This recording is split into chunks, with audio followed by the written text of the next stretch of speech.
wish we were preparing for Indiana today. Obviously, we didn't meet our goals this year.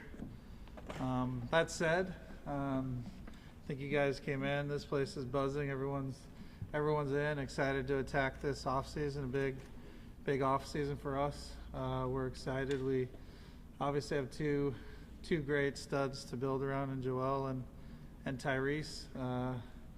Tyrese took a big leap forward this year, and we think the sky's the limit for him as he continues to improve. Joel was incredible for us, a warrior for us to the end. So we're excited about who we're building around. Got to tip your cap to the Knicks. You know, they fought hard. I mean, it was an incredible series, and really wish we could have gotten that to back to Madison Square Garden, because I think that was a fun fight the whole way. You know, this offseason is a big one. You know, I owe it to the fans, to ownership, to everybody, to get this team in a place where we're competing for championships, and we obviously didn't achieve that this year. But again, we're very well situated to use all the tools, trade, free agency, draft, to upgrade the team, and you know, we're gonna put every single effort into that. Coach Nurse is gonna be right there with us. You know, besides our two great players, we think we have one of the best coaches in the league, and we're excited for the offseason. Everyone raise your hand for questions, please. We'll start with Gina. No mic? No mic. Okay. I'll repeat the question then, yeah. All good. Just, Daryl, the way the season went, how do you sort of balance, obviously, building around Joel, but then also having a team that can win without him, just given that if he does suffer an injury or something like that, just how to play without him on the floor? Yeah, I thought we really challenged Coach Nurse this year. That long stretch without Joel was tough. I feel like I could have done a better job with the players so that we were in a better spot to win without him. That said, we do spend 90% of the time figuring out how to win the title with him. It can't be a big focus how we play without him. We know that team can't win a championship. It's really just how do we manage through it better. I felt like on me the depth wasn't quite there when he was out to win at the level we wanted to win at. I do think it was good for Tyrese and his development that you know, he had to carry a huge burden during that period. But it's, you know, we spend most of our time on how to win when Joel is here. I think that's the right thing, but we'd like to do better in those situations as well. Dave Murphy. What's your take on this year's draft, and do you think there can be some immediate help there? Immediate help probably never comes in the draft. In fact, there's really only like something less than 10 but greater than 5 players, you know, picked in the range we're picking in that are good in the first year. That said, we don't really focus on the draft for help now.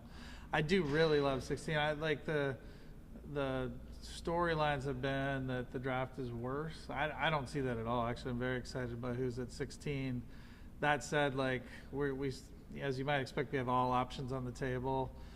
Trade, you know, into the future, so we keep more picks available for future trades. If we do pick, I'm excited about who's there. We could trade back, pick up a player. I do like having a good core of young players. I feel like we're developing that with Paul and Ricky Council. Hopefully, either the 16th pick or whatever pick we end up with in the draft. I do think you want to have a few young players who are pushing your vets, but we're mostly going to be a veteran-laden team. You know, after an off season where there's going to be a lot of change, just, you know, except for Nick Nurse, Joel, and Tyrese, and Paul and Ricky, you know, we don't know for sure who's going to be back next year. So. Let's go to Austin and Kai. Daryl, you've been on the record saying that you'll bet on high-level star talent. when you're thinking about the options out there and guys that are maybe older talents, how much does your belief in Tyrese sort of influence your willingness to take a bet on older guys versus guys that are 20s?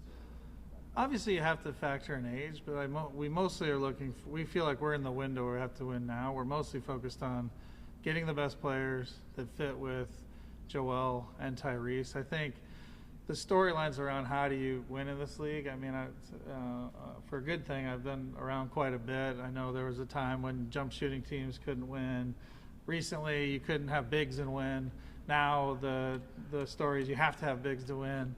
The reality is, like, you need very good players. You need better players than your opponents, and there isn't really a formula. To get to your specific question, I think as long as players are playing at a high level, we're focused on Joel and Tyrese, and we're focused on now. So you have to factor in age because I have to look at more than just one season. But the reality is, like, similar to we put most of our focus on the team when Joel is available. We put most of our focus on the now versus the future with where Joel is in his prime. Okay. I guess just to kind of follow up on that, I think you were asked this at the trade deadline about like whether Tyrese's stardom kind of plays into any of your like kind of decisions heading into the offseason. Now that you've been able to see what he's been able to do, I guess on a big playoff stage, I guess does that kind of factor into maybe instead of going after a max guy, maybe going after a guy that maybe fits better around JoJo and Tyrese? We definitely are looking at fit. I think one of the things that we're excited about is Tyrese. You know, a year ago, it wasn't, if we had polled everyone in the media or all the GMs, it wouldn't have been unanimous that Tyrese could take that step forward that we hoped he could with James leaving and giving him a lot more responsibility. So we definitely look at fit. We're not really focused necessarily on the exact, bucket, whether it's max or role player or whatever. We're focused on getting the best players within the CBA constraints, which is basically like you only get so many, you only have so much money. Generally, historically, having top players works better. I know recently, again, just to talk about storylines, everyone's like, oh, it's the teams with depth that win. Well, of course, you go back a little bit and you have, recent teams that won without much depth, like the Lakers recently.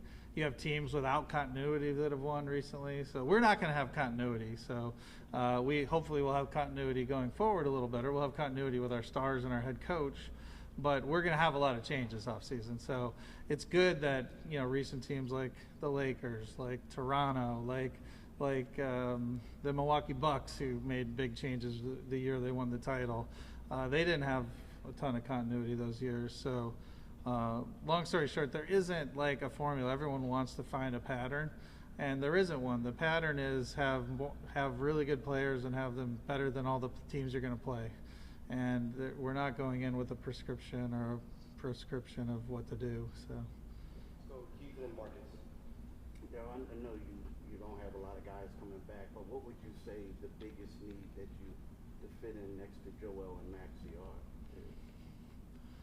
I would say the biggest need is, not at their position, someone at the wing who can play and deliver at a high level in the playoffs. That's the biggest need, yeah. For a follow-up, there's been like a lot of optimism since you came here, and and Doc and everything, and now you have Nick, and it just seems like you guys have, second round exit. What gives you the confidence that you can turn this thing around? I think, Joel, Tyrese, and Nick give me the confidence that we have a good shot. Look, most of the paths you go down in the NBA lead to a dead end because, they're only letting one team win, and 29 teams are having this press conference every year. I think we put ourselves in a good position most years to win, and I just got to keep working hard to put us in an even better position. And we have an opportunity to do that this offseason. Marcus and Dan. Daryl, you've been here, I think, 4 years. You're going to be here another 4 according to your contract. You're halfway through what we expect to be your tenure. How would you grade what you've done so far? And do you think the franchise is in a better spot now than it was when you took it over? Yeah, I don't think my job is to grade myself, so I'll leave that to you guys. But I would say, look, I'm I'm disappointed. I'd rather, obviously, we should have gone farther, and all I can do is, come back in, get with our front office and our coaching staff, and work with our great players on what's next, and give ourselves the best chance to win next year. So. Do you think that you're further along? Do you think the franchise is in better shape now than it was 4 years ago? I think that's to be written. Like we have a lot of tools this offseason, more than most teams in our situation, with more draft picks, more cap space, and 2 great players. But that story's yet to be written. We'll have to see how the offseason goes, and then how we play. As you know, I tend to not be someone who says, let's make sure the roster is perfect on day one. I like building the roster over time, even throughout the season. You look at Toronto adding Marcus All, things like that. I think it's something that we'll know next season. Like, was there enough? So Dan, Kyle, and Lauren. Given his, injury history, do you have any concerns about Joe playing in the Olympics? And is there any chance the organization asked him not to? Sure. I mean, the way the NBA has it set up, it's not even like a decision for the team. The players, it's something. I know for Joel, it's, I was lucky enough to be at his celebration. We became a U.S. citizen. He's incredibly proud to be a U.S. citizen. It's a dream of his to represent the United States in the Olympics. I think it's important to support the dreams of your best player. I understand the questions. I understand, that there are folks who could have an opinion on the other side on that. But first off, it's not even in our hands.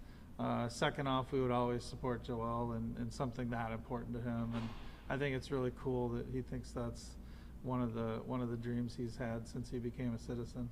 Just as a follow-up to that, you talked about at the end of the year, you talked about being depressed because of his injuries. You talked about how beat up he was, how mentally draining it was on him. I mean, how do you get a sense he was at the end of the year? And is there anything you guys have to do to kind of prop him back up, I guess?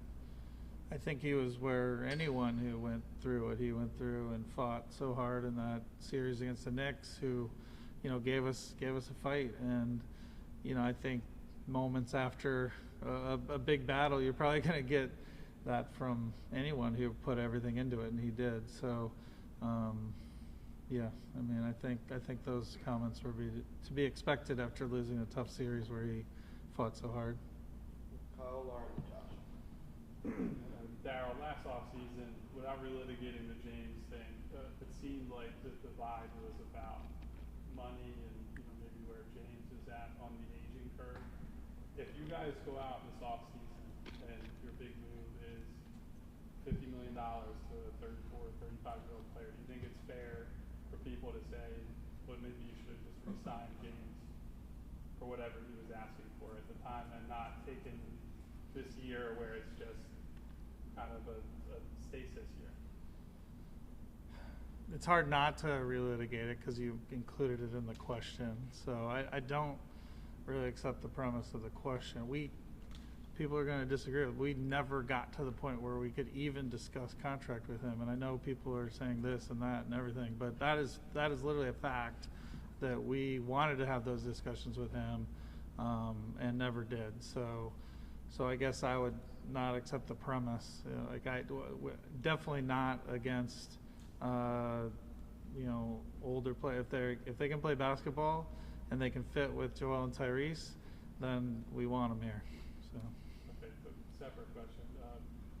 Do you think Joel needs to change anything about whether it's how he plays, his physical makeup? Like, a lot of people have pointed to someone like Tim Duncan, who slowed down some knee issues that he had by slimming down and playing at a lighter weight. Have you guys had any discussions with him about that? And do you think that's something that he needs to do in order to be as healthy as he can be moving forward? I mean, every year we sit down. When I say we, it's myself, the head coach, our medical staff, and work with Joel on, hey, let's put a plan together. And luckily we don't need to do much because Joel cares about this, as you might expect. It's his life more than anybody. And we have not done that yet, but for sure for sure we're going to sit down and have a plan with Joel and figure out what's best. He's already sent me a few thoughts on things, but it's premature. Like we haven't had the official sort of sit down and like let's put that plan together. But I know Joel is trying to think through everything. Like how can he make sure he's at his maximal abilities, once the playoff rolls around. Lauren, Josh, then Derek. You talked about Tyrese taking the next step this year, whether it was off court or on court. In what sort of finite ways did he exceed the expectations that maybe not you, but others had? In what areas were you most impressed? I mean, I think he probably exceeded mine, which I'm going to, in that the step he took this year is extremely hard, and for sure not a given that he would have done it. But I guess we should all learn not to bet against Tyrese, given he's beat expectations every single season, both prior to coming here and then here. Look, you become the primary guy on the scouting report. That's a huge adjustment. Blitzes, you're the first guy on the film and maybe sometimes the only guy on the film, especially when Joel was out, how to stop this that he does, how to stop that, how to guard the step back, how to guard the speed, and the fact that he even had a couple of games, especially early when Joel was out, I thought it was quite challenging for him. But to his credit, working with our coaching staff and watching a ton of video and then just getting used to how people were going to guard him, he really took that step forward. But that was, Tyrese gets all the credit. That was not a given that he could do all that, and it's very exciting that he did. So. Your reunion with Coach Nurse, how did year one look in this partnership? Well, I think he took it just as hard as our fans, and look, one thing I love about Coach Nurse is he comes in every day, no matter who was available. And sometimes we didn't have Joel, Tyrese to buy. Like we often had like 4 guys out in some of these games, and he never was like, oh man. He was like, just tell me who's available. I'll go win this game. We'll have a good game plan. We're going to win this game. And obviously, sometimes the reality of some of the teams we played smacked him in the face. But it didn't stop him from believing he was going to win the next game. But I was very impressed. Yeah, sometimes I'd be like, man, all these guys are out, and we're playing one of the top players in the league. Like, that's going to be tough to win. But he always believed going into the game, which is why after the game I felt like he was always emotionally just completely wrecked. So, yeah. So. Josh, then Derek. Daryl, you brought up Ricky earlier. Him and Jeff were 2 guys that got converted to standard NBA deals this year. How much impact do you typically expect from guys like that on a team that's contending for the championship? Well, Jeff, to his credit, he's already contributed to some pretty good teams in Toronto prior to being here. So I think Jeff's a little farther along. With Ricky, the way these normally go, and we spoke to Ricky about this on his exit meeting, is your first year you almost have no chance. I mean, especially if you're undrafted. You have to prove yourself in the G League, which he did. The second year you have to really focus a lot on what you need to improve, and if you do that, you then need to give the coach a reason to play you, because you're probably not going to play a whole lot even in your second year. But I think with Ricky it could be defense. And so I think as long as his defense is at a high level, that when we take an injury or something next year and Nick is facing a really tough wing that maybe we're struggling to guard, he might go, you know what, I'm going to give Ricky a shot. Or it's multiple injuries like he had this year where he'll get a chance to play. And then I think sometimes you grab that job and you never let go. So that's how it can happen in year 2. Usually it's a little more into year 3, though, usually, just given where he was drafted and things like that. So. With the changes in the latest CBA, is it still viable to go around 3 max or near max players? And if so, what's the challenge? Yeah, again, I would reframe it as compared to what. And look, in those situations, I like having the challenge. Like, to me, finding the guys who are overlooked, the Kelly Oubres of the world, getting a Kyle Lowry, getting players like that. I like that challenge. I think that's something that the front office is very good at. And so I think, yeah, compared to basically you're like have less good players but more role players. I think generally the history of the NBA would favor, even with the new CBA, get studs who then you can put the work and the onus on the front office to find the players that fit around it. Let's go with Paul, Sam, and Gina. Daryl, you mentioned Kelly. It seemed like he was a really good fit just overall, just, you know, his ability to cut and he really fit in the Knicks system and kind of maybe took a step forward in his career. He also seemed to indicate that he would like to be back. Is he a guy that you would have interest in if the kind of price and the stars align? We have interest pretty much all our free agents. It's just like we're definitely not getting them all back. It's just the reality of the league. Kelly was one that, you know, he was just such a breath of fresh air, played so hard, you know, won over the city, which isn't easy. You know, gave us really, really key minutes in the regular season, the playoffs. So, yeah, he's definitely someone that we have interest in. Yep. Sam, Gina, then Noah. Daryl, after seeing how his tenure with the Sixers came to a close, do you still believe that Tobias can be a prominent contributor on the championship contender you hope to be, and do you think there's a chance that he's back? Tobias for sure can be a contributing player on a contender. In terms of back, I give the same answer I just gave. We have interest in all our free agents. It sort of goes with Derek's question in that, you know, you're always trying to like fit in as many good solid players as you can given the CBA bucket that we're given.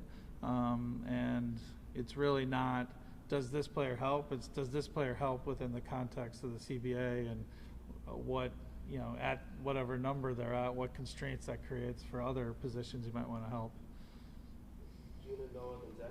You may have answered this with saying that Tyrese maybe even exceeded your expectations, but did anything over the course of the year sort of alter, like, okay, this actually maybe shifts my thinking a little bit as far as how we'll approach the offseason? Yeah, I think it wasn't clear that Tyrese, we all had very high hopes, and I think you'd have put pretty good odds on it. We did. That Tyrese could be, you know, the second best player on a championship team. I think we absolutely believe that now. That belief went from high to, I think we're certain at this point that he can do that.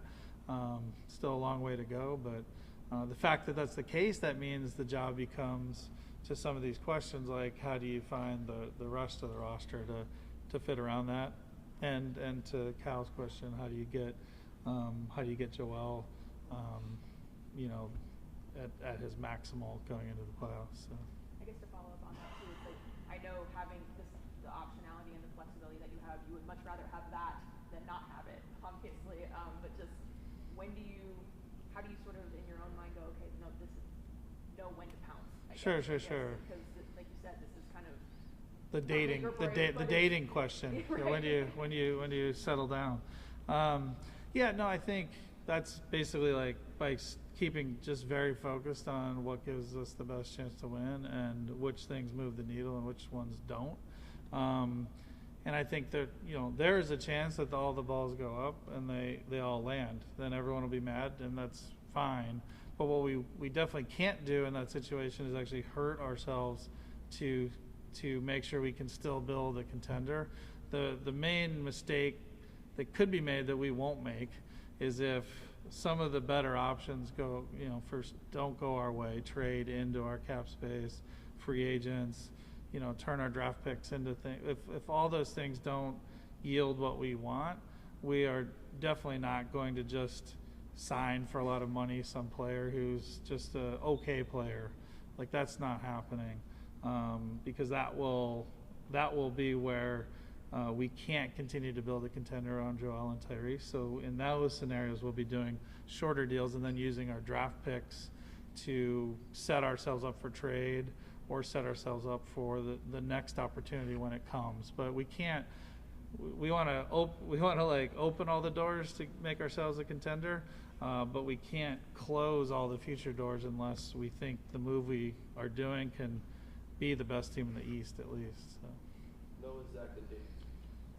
Buddy Hield was a significant deadline pick.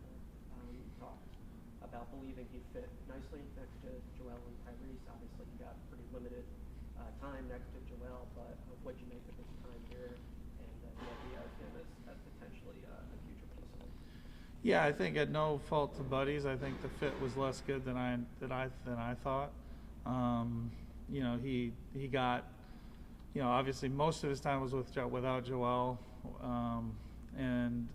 but I thought when Joel was back that his impact and his shooting, that he'd get more open shots. He didn't, and so, you know, that's on me that it didn't work out as well as we hoped.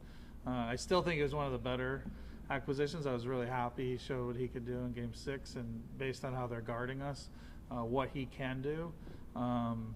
But, you know, for sure, I mean, there was no one more disappointed than him that he, you know, fell out of the rotation because, you know, I think Nick correctly saw, based on how they're guarding us, that it was hard for him to impact the game. And then when they changed up how they're guarding us, he did show what he can do. So, but yeah, I think Kyle Lowry and Cam Payne, both of them really added to the team, and I think so they were able to add at a high level.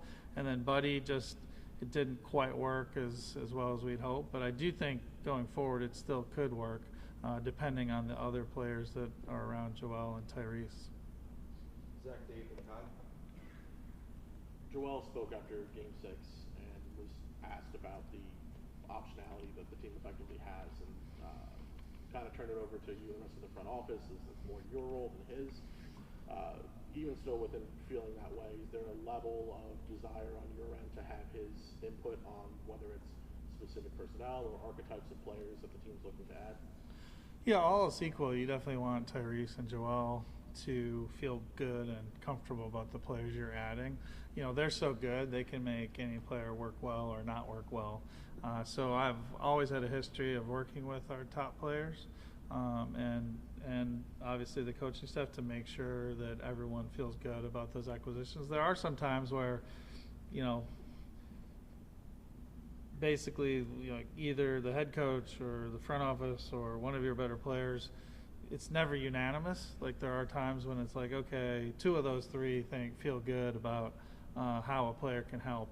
Often you still often do it, and then over time they you know, they either prove that it's better than you think or worse than you think. And there have been times when, you know, I've thought someone wouldn't work as well and they work better. There have been times when, you know, Joel felt like, okay, I'm not sure about this, but then got very excited about that player. So you just have to have a lot of faith. The good thing is there's a lot of trust between all the key components, where you can take bets on players and feel generally good about how everyone's viewing it.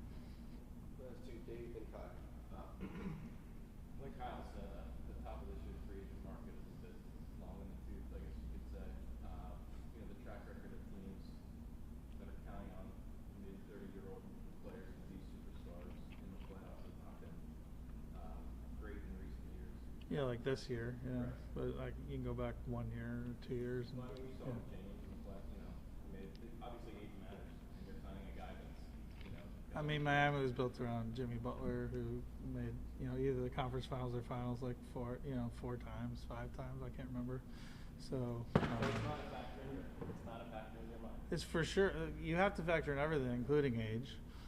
My point is that we can't use the fact that a lot of those key players were out in one season and now say this is some new thing. In fact, if anything, the direction of the arrow on age has been that it's less of an impact than it has been in the past. So look, that's what I mean by you can't prescribe or proscribe anything and say, oh, we've now figured it out. I'm being 100% serious. You guys have been around for quite a while too. Most of the reporters in this room, it was 100% being written that you, for a while, that like, oh, you know, bigs don't need big. You need like lots of switchable wings and you're going to be fine. And now that's gone. So my point is like, it's never about that. It's always about get the best players you can, get a great coach, figure out how to win with that set of players, and then go win the damn thing. It's not about like, hey, this new thing is exactly how everything. You know, we do know you want to be able to shoot more. I think we've learned that. That one's a long trend going for a long time. But other than that, I don't see many rules that tell you like how to build a contender. But I guess what I'm asking Yeah. is, you know, you get good players.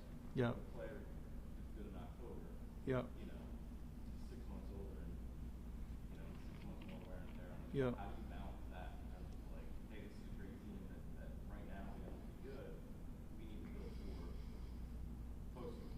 Yep. Yeah. No, it's fair. Like, you want to figure out how to manage into the playoffs, right? But just again, because it's never about like, can this win? It's like, what is the best chance to win? The alternative to that would be a worse team that's always healthy. And I'll take the better team that you have to manage your way into the playoffs than the worst team that's always available. I'll take that 10 out of 10. Daryl, I guess what was your thoughts on the 65-game rule this year, and that makes you feel like that maybe plays to a factor when it comes to Joel's kind of conditioning plan, whatever, for the offseason? Yeah, I understand why the league office did it.